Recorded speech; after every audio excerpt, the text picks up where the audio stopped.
Hi hello welcome back to ಚಾನೂಸ್ kitchen.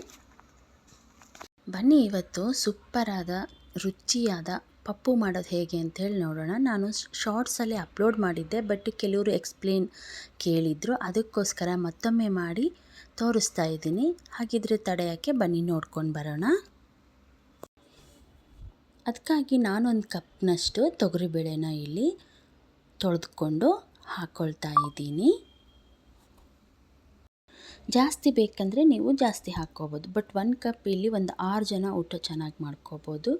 ಒಂದು ಸ್ವಲ್ಪ ಮೆಣಸಿನ್ಕಾಯಿ, 1 ಹಿಡಿಯಷ್ಟು ಕ್ಯಾರೆಟು, 1 ಹಿಡಿಯಷ್ಟು ಬೀನ್ಸು, 1 ಬದನೆಕಾಯಿನ ನಾನು ಕಟ್ ಮಾಡಿ ಹಾಕ್ಕೊಂಡಿದ್ದೀನಿ, 1 ಫುಲ್ ಪಾಲಕ್ ಸೂಡನ್ನ ಕಟ್ ಮಾಡಿ ತೊಳ್ಕೊಂಡು ಹಾಕ್ಕೊಳ್ತಿದ್ದೀನಿ, 1 ಹಿಡಿಯಷ್ಟು ಮೆಂತ್ಯ ಸೊಪ್ಪು, 3 ಟೊಮೊಟೊ, ಕರಿಬೇವು, ಕೊತ್ತಂಬರಿ, ಬೆಳ್ಳುಳ್ಳಿ, 1 ಗಡ್ಡೆ ಹಾಕ್ಕೊಂಡಿದ್ದೀನಿ, 1 ಟೀ ಸ್ಪೂನ್ ಅರಿಶಿನ, 1 ಟೀ ಸ್ಪೂನ್ ಖಾರದ ಪುಡಿನ ಹಾಕ್ಕೊಂಡಿದ್ದೀನಿ, ಸ್ವಲ್ಪ ಸಾಂಬಾರು ಪೌಡರ್ನ ಹಾಕ್ಕೊಂಡಿದ್ದೀನಿ, ರುಚಿಗೆ ತಕ್ಕಷ್ಟು ಉಪ್ಪು, 1 ಟೀ ಸ್ಪೂನ್ ಜೀರಿಗೆ ಹಾಕ್ಕೊಂಡಿದ್ದೀನಿ, ಸ್ಕಿಪ್ ಆಗಿದೆ, 2 ಗ್ಲಾಸ್ ನೀರು ಹಾಕ್ಕೊಳ್ತಿದ್ದೀನಿ, 2 ಗ್ಲಾಸ್ ಆದರೆ ಸಾಕಾಗುತ್ತೆ. ಇವಾಗ ಕುಕ್ಕರ್ ಲಿಡ್ ಕ್ಲೋಸ್ ಮಾಡ್ಕೊಬೇಕು. ಹುಳಿ ಜಾಸ್ತಿ ಬೇಕನ್ನೋರು ಹುಂಚೆಹಣ್ಣು ಕೂಡ ಹಾಕ್ಕೊಳ್ಳಿ. ನೋಡಿ, ಈಗ ನಾನು ಒಂದು 4-5 ವಿಜಿಲ್ನ ಹಾಕ್ಸ್ಕೊಂಡಿದ್ದೀನಿ. 4ರಿಂದ 5 ವಿಜಿಲ್ ಹಾಕ್ಸ್ಕೊಂಡ್ರೆ ಬೇಳೆ ಚೆನ್ನಾಗಿ ಬೆಂದಿರುತ್ತೆ. ನೋಡಿ, ಈಗ ವಿಜಿಲ್ ಆಗಿದೆ. ನೋಡಿ, ಈಗ ಸ್ವಲ್ಪ ಮಾತ್ರ ನೀರು ಉಳ್ಕೊಂಡಿದೆ. ಇದನ್ನು ಸಪ್ರೇಟ್ ಮಾಡಿಕೊಂಡು ಚೆನ್ನಾಗಿ ಸ್ಮ್ಯಾಶ್ ಮಾಡ್ಕೊಳ್ತಾ ಇದ್ದೀನಿ.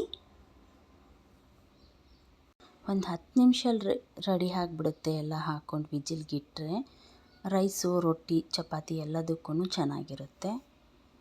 ಈಗ ನೋಡಿ, ಸ್ಮ್ಯಾಶ್ ಮಾಡಿಕೊಂಡು ಇದನ್ನು ಸೈಡ್ಗೆ ಇಟ್ಕೊಂಡಿದ್ದೀನಿ.